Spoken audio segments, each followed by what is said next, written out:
Amém? Glória a Deus. A palavra do Senhor diz assim no livro do Apocalipse, capítulo de número 1, versículo de número 1.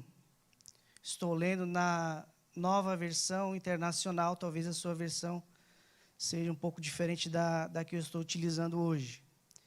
A palavra do Senhor diz assim: revelação de Jesus Cristo, que Deus lhe deu para mostrar aos seus servos o que em breve há de acontecer. Ele enviou o seu anjo para torná-la conhecida ao seu servo João, que dá testemunho de tudo que viu, isto é, a palavra de Deus e o testemunho de Jesus Cristo. Feliz aquele que lê as palavras dessa profecia, e felizes aqueles que ouvem e guardam e o que nela está escrito, porque o tempo está próximo. Amém? Glória a Deus. Irmãos, a palavra Apocalipse é uma palavra oriunda da língua grega, que significa revelação. A palavra Apocalipse significa revelação, aquilo que é revelado, aquilo que é descoberto. Apocalipse também é um gênero literário, no qual, na antiguidade, alguns escritores utilizavam desse recurso. Você encontra a linguagem, ou a escrita, ou o gênero literário apocalíptico, também no livro, numa porção do livro de Daniel, e em um outro livro apócrifo da Bíblia, chamado Enoque. Então é um gênero de linguagem que usa símbolos, números, imagens, figuras, para trazer uma revelação. Então, o Senhor Jesus deu essa palavra a João, e João utilizou-se desse recurso de linguagem, esse recurso literário, essa linguagem apocalíptica, para transmitir essa revelação à igreja daquele tempo, às 7 igrejas. Essa carta foi destinada às 7 igrejas que estavam localizadas na Ásia. João escreve essa carta na ilha de Patmos, localizada no Mar Egeu. Então Deus dá essa revelação. João, a maioria dos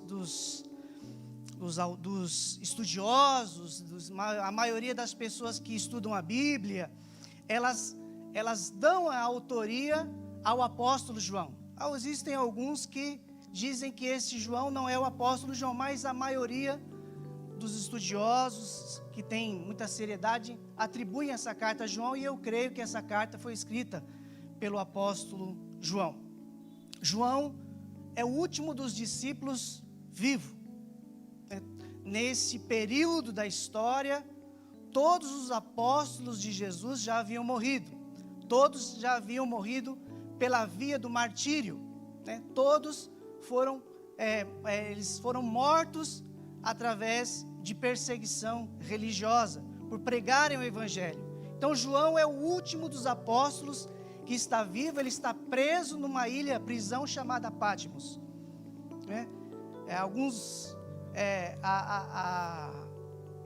Alguns dizem que até João sofreu também uma forma de martírio. Tentaram assassiná-lo, mas no óleo fervente, alguns dizem, mas João saiu ileso, e pela misericórdia de Deus, por vontade de Deus, ele é o último dos apóstolos vivo. E eu creio que em João a função de apóstolo encerra nele, como a função o título de profeta encerra em João Batista. Não que não exista o ministério apostólico, não que não exista o ministério profético, existe, mas como função, eu acredito, o profético encerra em João e o apostólico encerra com o apóstolo João, E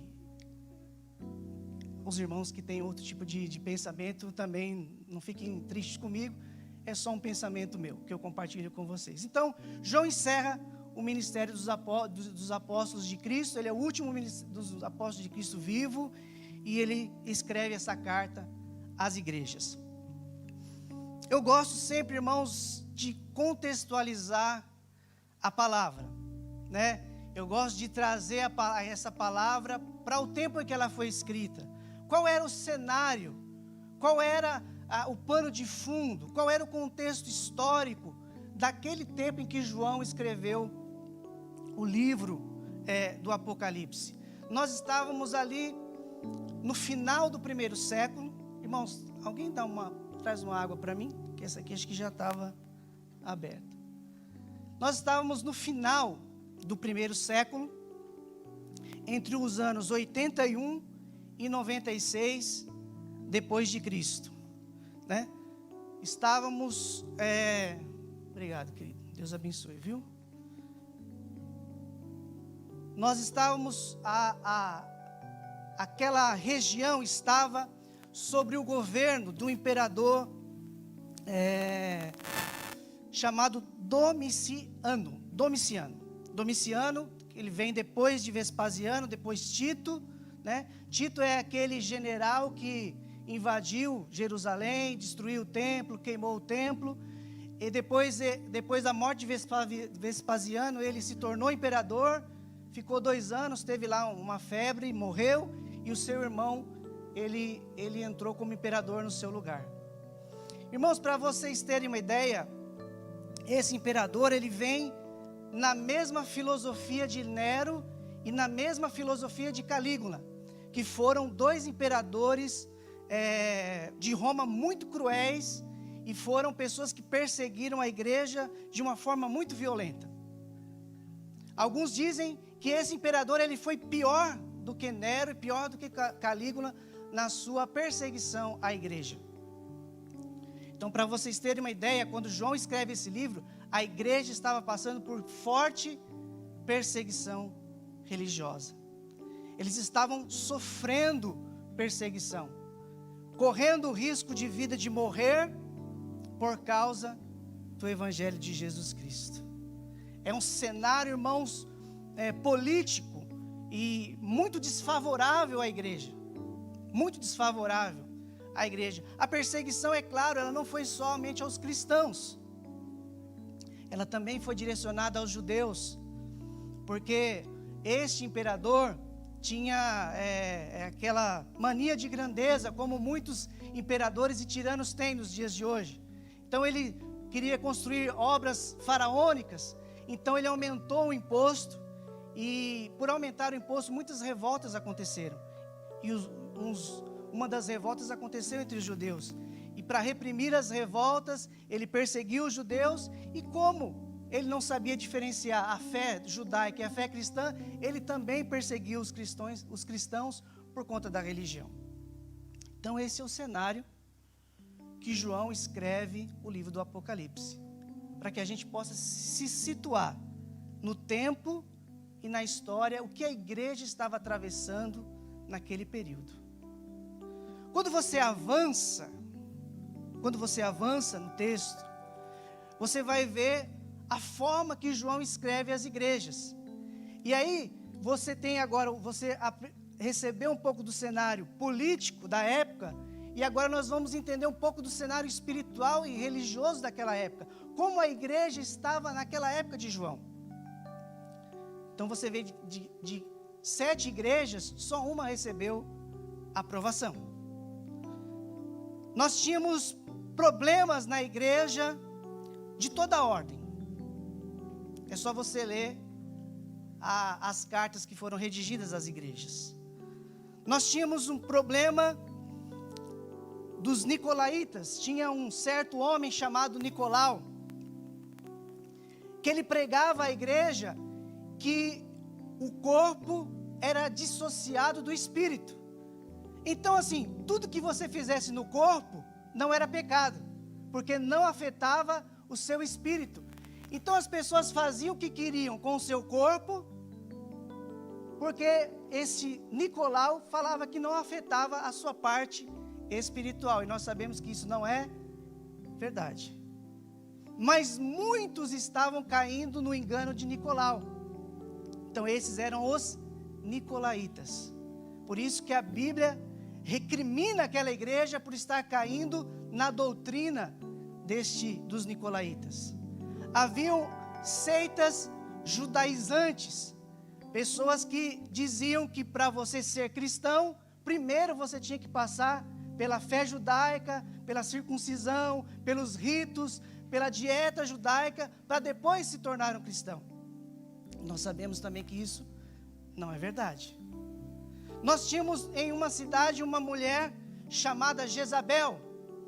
Nós não sabemos se esse era o verdadeiro nome dela, ou apenas o autor fez uma correlação àquela outra Jezabel que nós encontramos lá no livro de Reis, que também foi uma mulher terrível.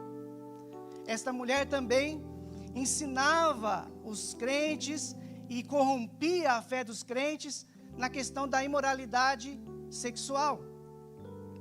Doutrina também que foi defendida por Balaão, e uma igreja também estava seguindo essa doutrina de Balaão, que nós conhecemos, era um profeta que profetizava por dinheiro, né? E tantos males trouxe a Israel. Então o cenário, irmãos, político era desfavorável, e o cenário espiritual também era desfavorável. Havia igrejas que estavam decaindo na fé, então, igrejas que estavam perdendo a sua fé, esfriando na fé. Nós tínhamos igrejas que tinham o problema da mornidão, nem quente, nem frio, apatia espiritual. Então o cenário político era desfavorável, e o cenário espiritual também era terrível. Quando João escreve essa carta, muitas pessoas, irmãos, têm medo do livro de Apocalipse. Há crentes que nunca leram o livro de Apocalipse, porque alguns acham difícil, alguns acham que não conseguem entender as figuras, as imagens, os números, os símbolos. Mas o livro de Apocalipse é muito simples, porque logo no início ele já traz o seu significado e o seu intuito. Ele é uma revelação de Jesus Cristo. O livro de Apocalipse vem para a igreja numa época tão tribulosa, tão triste, para trazer o quê? Uma revelação de quem Jesus Cristo é. Esse é o livro do Apocalipse.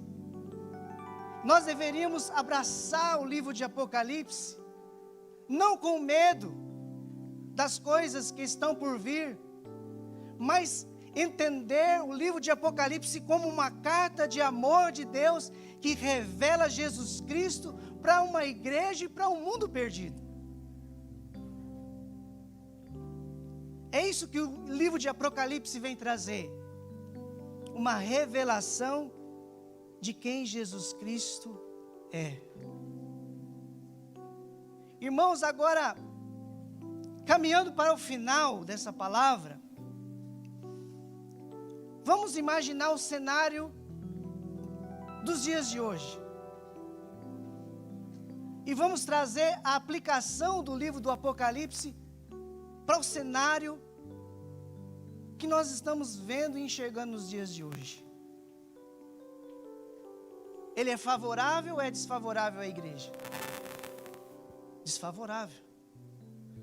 Politicamente, cada vez mais o cenário vai ficar desfavorável. Eu não sei se vocês sabem, hoje é um culto de missões. O cristianismo é o grupo religioso mais perseguido na face da terra. Não existe um grupo religioso mais perseguido hoje do que os cristãos. E se você acha que na época em que João escreveu existiam muitos mártires, hoje eu digo a vocês que morrem muito mais cristãos por causa da fé do que morreu nos tempos em que a carta do Apocalipse foi escrita. Tem muito mais cristãos morrendo hoje por causa da fé em Cristo do que nos tempos do Apocalipse.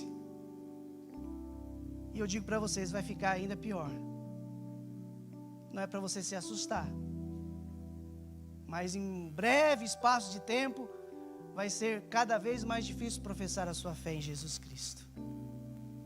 As leis, as filosofias, o mundo caminha cada vez mais para uma secularização. Nós vemos hoje a Europa, berço, né? Presbítero Herbert, de grandes avivamentos, hoje é praticamente um túmulo do cristianismo. A Europa totalmente secularizada. Hoje um jovem francês rico, ele prefere se converter ao islamismo do que ao cristianismo, que é uma religião muito mais radical em termos, né, filosóficos do que o próprio cristianismo. Nós vemos a Inglaterra, né, onde nasceu John Wesley e tantos outros, totalmente secularizada, igrejas grandes fechando. Hoje o cristianismo é uma das religiões que menos cresce no mundo. O islamismo cresce muito mais do que o cristianismo. Porque cada pessoa no Islã tem 10, 15 filhos, e os cristãos estão tendo cada vez menos filhos. Essa é uma realidade.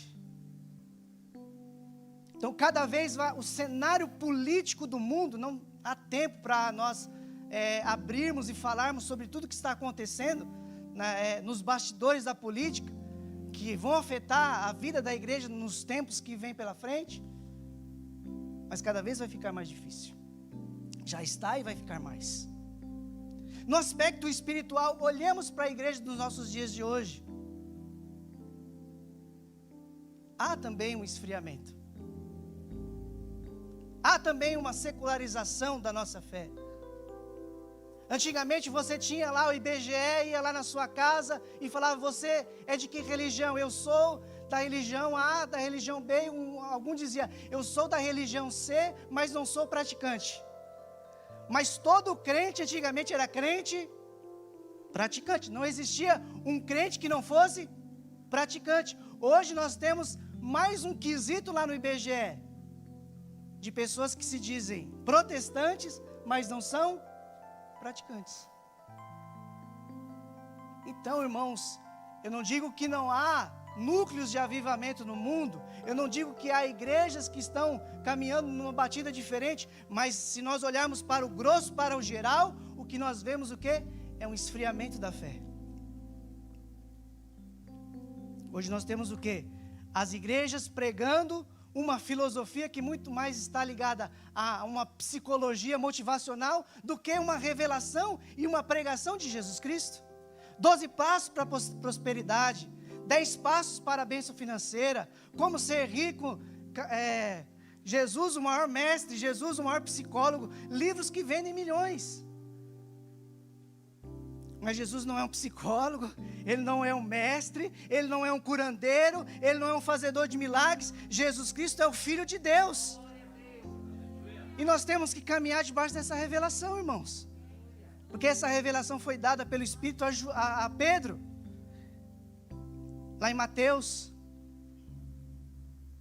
Jesus perguntou a Pedro, quem as pessoas dizem que eu sou? Uns dizem que você é um profeta, outros dizem que você é um enganador, outros dizem que você é um curandeiro, outros dizem que você é isso, é aquilo. E Jesus falou a Pedro, e você? Para você, quem eu sou? Pedro, debaixo da revelação do Espírito Santo, diz, você é o Cristo, Filho de Deus. E hoje as pessoas, elas olham para Jesus como que Jesus fosse um curandeiro, um resolvedor de problemas. Eu não sei cuidar da minha vida financeira e eu peço, Jesus, faz aparecer 5 mil reais na minha conta, resolve meu problema. Daqui a 2 meses você está devendo 5 mil reais de novo. Mas e você está pedindo, Jesus, faz um milagre, Jesus faz um milagre, Jesus faz um milagre. É mais fácil pedir para Jesus, o curandeiro, fazer um milagre na sua vida financeira, do que a gente tomar vergonha e se organizar financeiramente.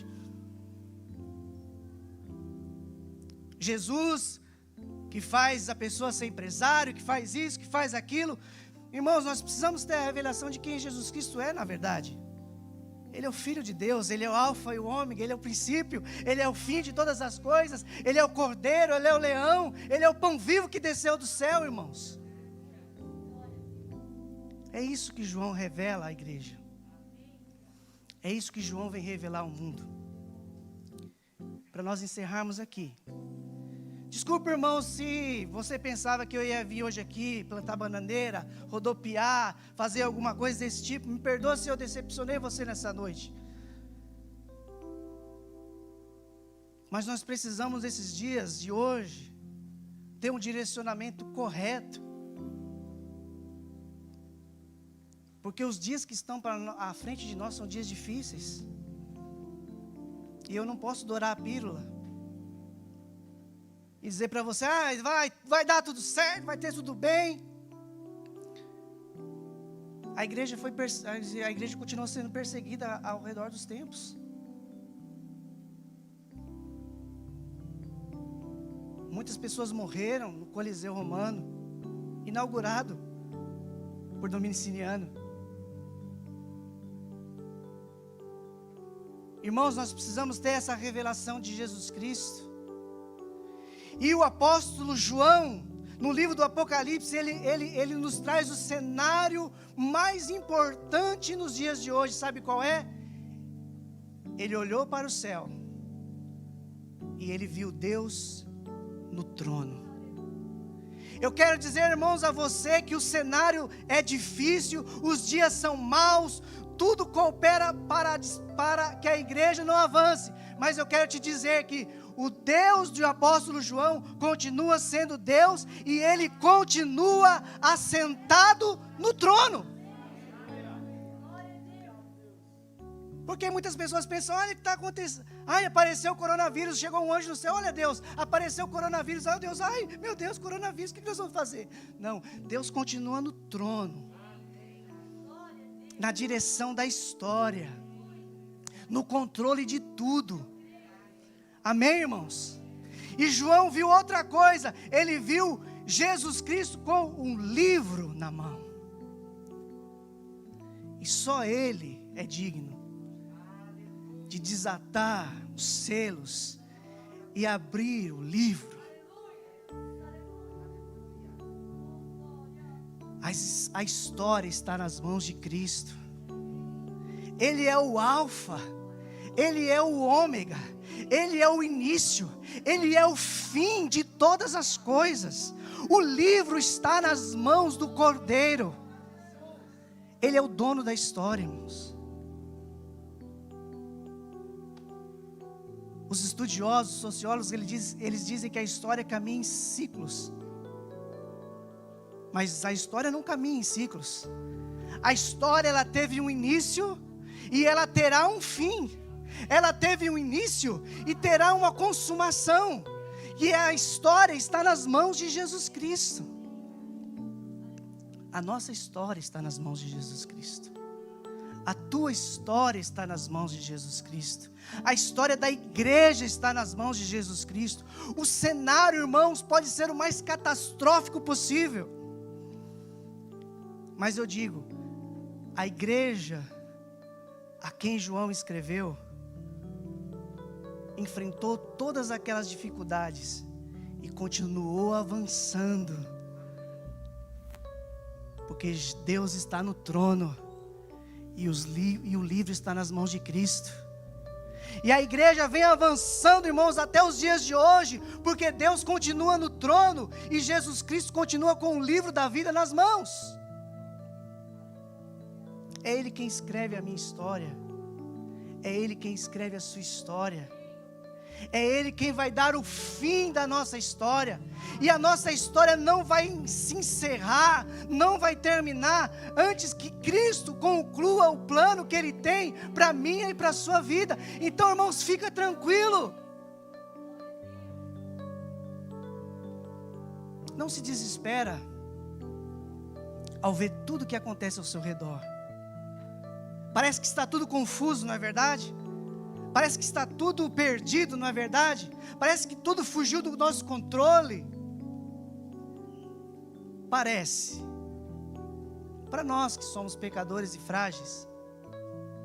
Mas o Deus a quem eu sirvo, o Deus a quem você serve, Ele continua no controle da nossa vida. Ele continua no cuidado da nossa vida. Então, irmãos, não saia daqui se você está na sua casa, se você está aqui hoje, preocupado, ansioso, temeroso, preocupado com as notícias, preocupado com a política, preocupado com a economia, preocupado com a pandemia, preocupado com aquilo que vai acontecer. Irmãos, fica tranquilo, porque a sua história está nas mãos de Deus. É Ele que pôs o início, antes mesmo de você nascer. É Ele mesmo que sabe o fim. E nenhum de nós aqui, irmãos, vai ter o final do nosso livro escrito sem cumprir tudo aquilo que Deus projetou para nós. Não tenha medo do livro do Apocalipse, porque é a revelação de Jesus Cristo, é uma carta de esperança, é uma carta para nos encher de fé, é uma carta que nós podemos ler e nos alegrar, porque no final do livro de Apocalipse, o que aparece? Aparece a igreja vencedora. Você faz parte da igreja vencedora de Jesus Cristo, meu irmão. Amém? Você faz parte daquela multidão que vai entrando na cidade santa, com vestes brancas, salpicadas do sangue do Cordeiro, com palmas nas suas mãos. Billy Graham falou: eu não me preocupo, porque eu já li a Bíblia, e eu já sei o final, e no final a igreja vence. No final, irmãos, a gente vence, no final a gente vai vencer. Por mais que a gente passe nessa terra tantas tribulações, perseguições, lutas, aflições, irmãos, no final, na consumação dos séculos, nós vamos estar com Cristo, nós vamos estar com o Senhor. E aquela igreja ouviu essas palavras, ela recebeu essa carta, e ela se encheu de esperança para continuar lutando. Para encerrar essa palavra, irmãos, eu peço a você, continue lutando, seja perseverante. Tem dias que é difícil mesmo, tem dias que a nossa fé é abalada, tem dias que não dá vontade de levantar e cuidar daquilo que as coisas que a gente tem que cuidar. Mas persevera. Olhe para Jesus. Olhe para o autor e consumador da sua fé. Se encha de fé e de esperança. Irmãos, não para. Por mais que esteja difícil, continue. Porque a Bíblia diz: é melhor o fim do que o começo. E o nosso fim já está escrito. E a sua vitória é certa. Lá no livro do Apocalipse, várias advertências existem, que a vitória é para aquele que chega até o fim. Então, irmãos, persevera. Persevera na sua fé. Persevera na sua crença. Continue batalhando pela sua família. Continue batalhando pela sua fé. É uma luta diária. Sempre olhando para Jesus. Sempre olhando para essa revelação. Ele é o Filho de Deus. E Ele não desamparou a igreja. Ele não vai desamparar nem a mim nem a você. Porque nós somos a igreja de Jesus Cristo. A igreja sofredora, mas a igreja vencedora. Amém? Fique de pé, nós já vamos encerrar. Eu espero que você tenha compreendido essa palavra, muito simples. mas com muita profundidade no seu coração. Eu gostaria de orar juntamente com vocês, pedindo para que Deus nos dê força, irmãos, para nós atravessarmos esse tempo. Não perdemos a nossa fé. Talvez você está nos assistindo hoje, talvez você está aqui, tem enfrentado tantas dificuldades, sente que a sua fé, não que você deixou de crer em Cristo, mas sente que a sua fé foi abalada nesses dias. Esse é um momento de nós, infelizmente nós não podemos dar as mãos, não podemos nos abraçar, mas nós podemos levar o nosso pensamento até o trono da graça de Deus. E pedimos para que o Senhor possa nos revestir. Sabe, a igreja de Atos estava passando também por uma perseguição, e eles não pediram para Deus tirar a perseguição, eles pediram força para suportar a perseguição. E eu acredito que nesses dias nós temos que fazer essa mesma oração, pedir forças a Deus, para atravessarmos esse tempo, e a nossa fé não ser diminuída, ao contrário, ser acrescentada. Amém? Feche seus olhos, coloque as mãos no seu coração. Pai, nós entendemos e compreendemos a Tua palavra. Senhor Jesus, nós te pedimos nesse tempo, Senhor Jesus, em que nós estamos vivendo, Senhor, tantas coisas acontecendo ao nosso redor, tantas notícias ruins, tantos noticiários tenebrosos. Guarda, Senhor, o nosso coração. Guarda, Senhor, a nossa mente. Senhor Jesus, toda seta, Senhor, do maligno, Senhor. Senhor Jesus, pessoas que têm sido aviltadas na sua fé. Senhor Jesus, e o inimigo tem lançado setas. Senhor Jesus, problemas de ordem emocional, problemas, Senhor Jesus, ó Pai amado, na família. Senhor Jesus, blinda a nossa casa, a nossa família, Senhor, a nossa fé, a nossa vida espiritual, Senhor. Senhor, eu me recordo daquela palavra, Senhor, meu Pai amado, quando o espírito da morte pairou sobre o Egito, meu Pai, naquela noite. Mas, Senhor Jesus, meu Pai amado, o Senhor deu uma direção ao povo de Deus, meu Pai amado, e um cordeiro naquela noite foi sacrificado, meu Pai amado, e o sangue daquele cordeiro foi aspergido sobre as portas, meu Pai amado, das casas do povo de Deus, meu Pai amado, que simbolicamente, profeticamente, espiritualmente, o sangue do cordeiro Jesus Cristo esteja marcando as nossas casas, as nossas famílias, para que a morte, Senhor, não alcance as nossas casas, não somente a morte física, mas a morte espiritual, Senhor. Senhor Jesus, meu Pai, o nosso clamor é o clamor do profeta Abacuque, Senhor, aviva a Tua obra, Senhor, no decorrer dos séculos. Meu Pai, aviva o nosso coração, Senhor, acende, meu Pai, aquela chama, aquela fome, aquele desejo, meu Pai amado, de estar na Tua presença. Todo espírito, Senhor, de mornidão, de esfriamento espiritual, Senhor Jesus, nós denunciamos. Mesmo que você não esteja conseguindo, meu Pai amado, estar à igreja, mas a igreja está indo até você através das mídias sociais, que esta palavra alcance a tua vida onde você está, a sua família, a sua casa.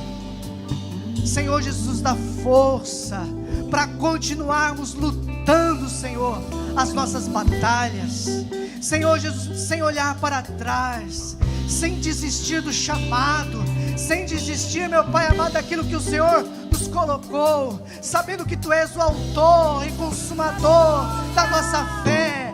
Senhor Jesus, nos faz perseverantes,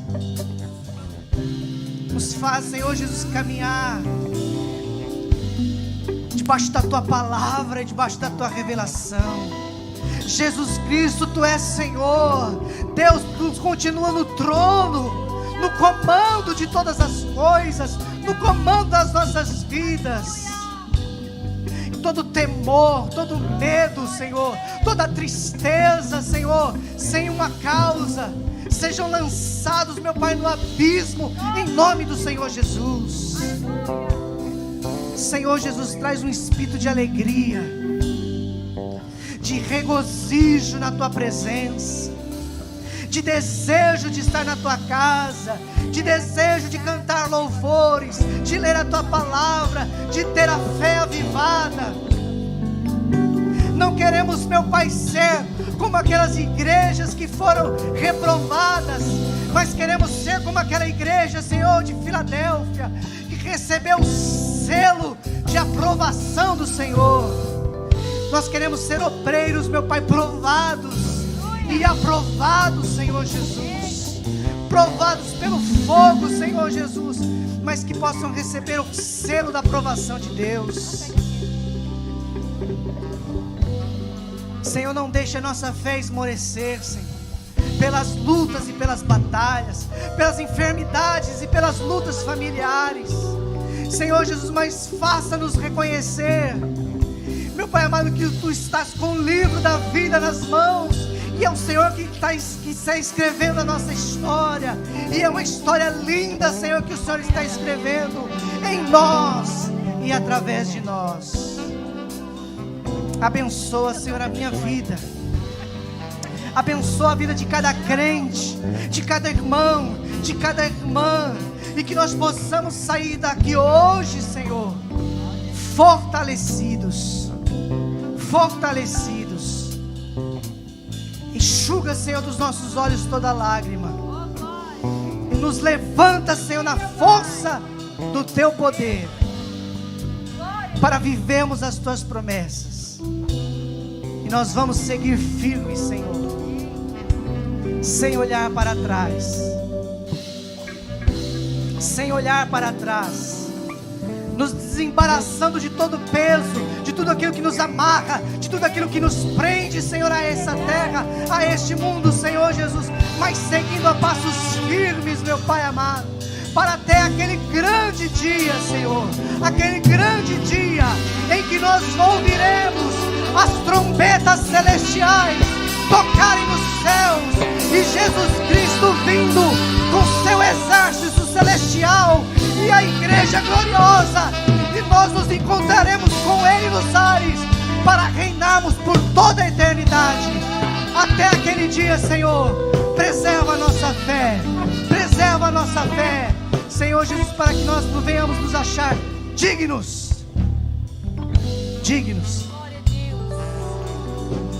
de passar, Senhor Jesus, pelas portas da cidade santa, Senhor, em nome de Jesus. Amém. E graças a Deus. Louvemos ao Senhor.